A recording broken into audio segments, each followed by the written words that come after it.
What's happening between Russia and other European countries now feels like a map that keeps redrawing itself in real time. Alliances shifting, pipelines going silent, drones buzzing over airports, sanctions piling up, and courtrooms across the continent processing the fallout of a shadow war that rarely stays in the shadows.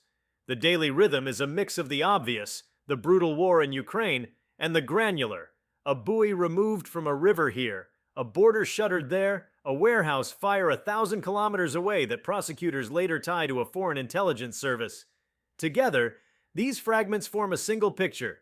Europe is adapting to a long confrontation with Russia across military, economic, legal, cyber, and informational fronts, and the changes are reshaping everything from energy flows to diplomatic etiquette, from border policy to industrial strategy.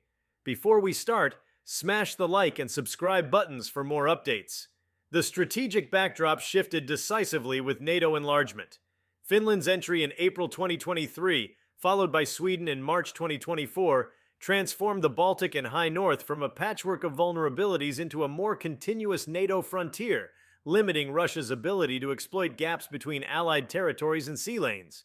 These additions didn't just thicken NATO's map, they brought serious capabilities to the alliance's northern flank and deepened coordination among the Nordics and Baltics on air defense, anti-submarine warfare, and resilience. Moscow complained, but the political effect was already set in stone. The war it launched to push NATO away instead pulled it closer to Russia's borders. On the economic battlefield, the European Union has been moving in waves. After dozens of measures since 2022, the EU's 14th sanctions package in June 2024 broke new ground by targeting Russian liquefied natural gas, prohibiting transshipment of Russian LNG via EU ports after a transition period, and choking off investment in projects under construction. The goal is simple: squeeze a revenue stream that helped Russia compensate for lost pipeline sales and reduce Europe's exposure to Kremlin leverage in future winters. That package also tightened anti-circumvention rules and struck at the maritime network that moves sanctioned goods. A year later, the EU had pushed through even more rounds. By February 2025, it adopted a 16th package and by this month was working through proposals for a 19th, underscoring how sanctions had turned into a rolling instrument rather than a single moment. If sanctions are the slow pressure, money for Ukraine is the urgent lifeline. Here, the Europeans innovated. Instead of seizing Russia's frozen sovereign assets outright, the EU decided in May 2024 to use the windfall profits those immobilized assets generate, primarily held at Euroclear, to finance Ukraine's defense and reconstruction. The first transfer, 1.5 billion euros, arrived in July 2024, with expectations of €2.50, 3 billion euros annually depending on interest rates. In parallel, the G7 created a $50 billion loan to Ukraine to be serviced and repaid using those extraordinary revenues, a mechanism meant to deliver big money quickly while sidestepping unresolved legal questions about confiscating the principal. These decisions turned Russia's own financial footprint in Europe into a long-term revenue stream for Kiev, a reversal with both practical and symbolic bite. Energy, the historic artery of Europe-Russia interdependence, has been rewired at breathtaking speed. The moment that captured it best came on January 1st, 2025, when gas flows through Ukraine to the EU finally stopped after 60 years. Ukraine declined to renew the transit agreement, and Gazprom confirmed the halt before dawn. Unlike in 2009, there was no panic. Europe had already slashed its dependence, refilled storage, diversified supplies, and watched prices stabilize. Central Europe compensated by drawing gas from Germany and Italy, while think tanks and market analysts pointed out how limited the immediate impact would be, with lingering exposure mostly in a few states and Moldova. The old energy bargain that once gave Moscow a lever over Europe's politics is gone.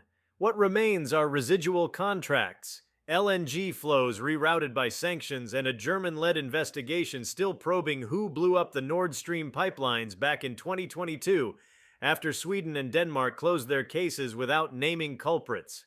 As the open war rages in Ukraine, a quieter, messier conflict spreads across European territory. Sabotage, arson, espionage, cyber intrusions, and disinformation, often orchestrated through cutouts to preserve deniability. Western researchers and security services have documented the trend since 2023. Fire, accidents, and small-scale attacks have hit targets connected to Ukraine's war effort and European defense supply chains. Courts are catching up. In July 2025, British authorities secured convictions over a March 2024 arson attack on an East London warehouse holding equipment bound for Ukraine, with police and prosecutors linking the plot to Russian direction via proxies. In Poland, investigators concluded that a massive 2024 shopping center blaze in Warsaw was ordered by Russian services, prompting Warsaw to close a Russian consulate as a response. Germany, for its part, has arrested and charged suspects allegedly scouting U.S. military facilities or plotting sabotage on Russian instructions. Security analysts call it a shadow war, but the wounds are real, and the judicial record is growing. Northern Europe has become a front line for hybrid pressure, even where no shots are fired.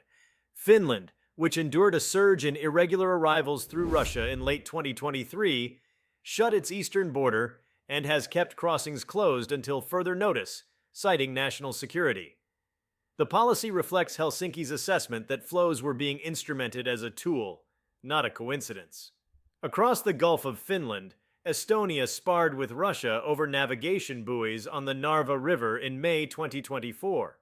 Tallinn said Russian border guards removed the buoys unilaterally, while the EU demanded an explanation and called the act part of a pattern of provocations.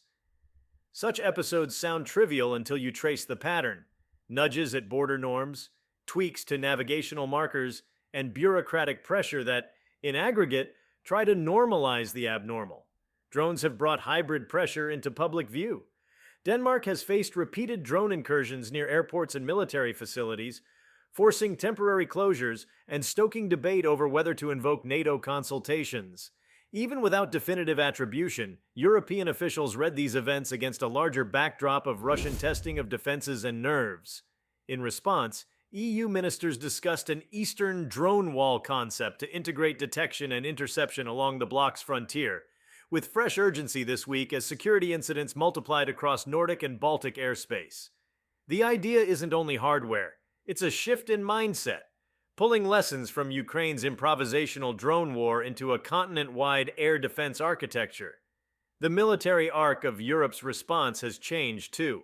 What began as ad hoc kit deliveries to Ukraine has matured into a two-track approach: send now and build for later. Germany and the United States agreed this summer to deliver additional Patriot air defense systems to Ukraine, while European industry explores domestic production of key components to reduce bottlenecks.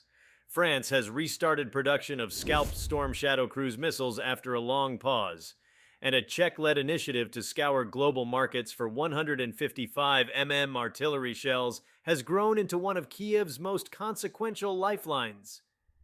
These are not mere procurement decisions. They express a judgment that Europe must be able to sustain high-intensity warfare on its doorstep for longer than anyone hoped in 2022.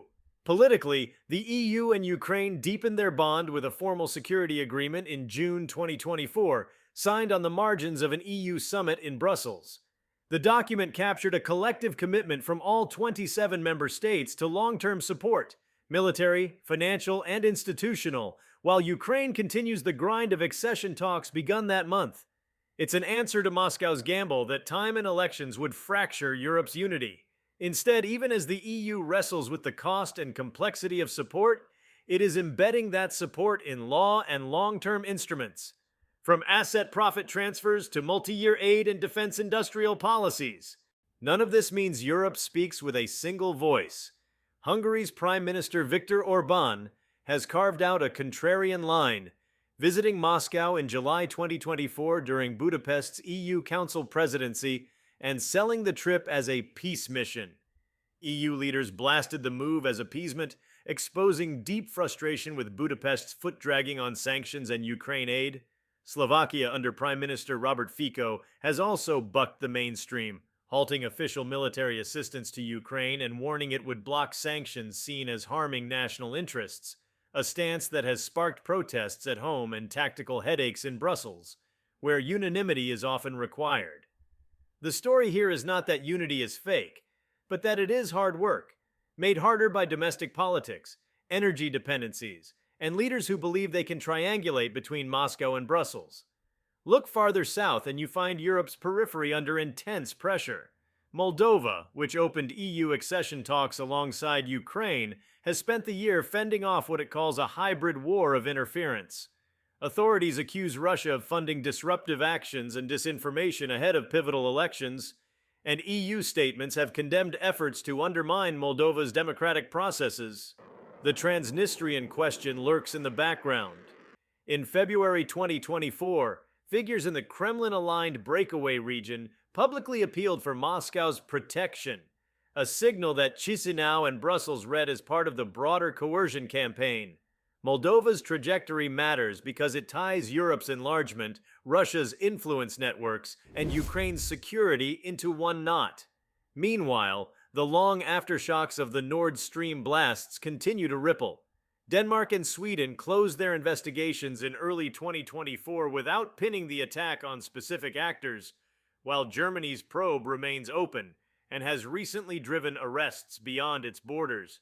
The case has become a Rorschach test for the continent, about maritime security, the vulnerabilities of seabed infrastructure, and the challenges of attribution in a gray zone conflict. For many European policymakers, the lesson is blunt. Oceans and cables are the new front lines, and resilience is as much about sensors and redundancy as it is about fleets. If you like this video, please give it a like and subscribe to our channel. Also, leave your comments below and tell us, what are your thoughts on Russia's current relations with European countries? We want to hear from you. Thank you for watching and see you next time.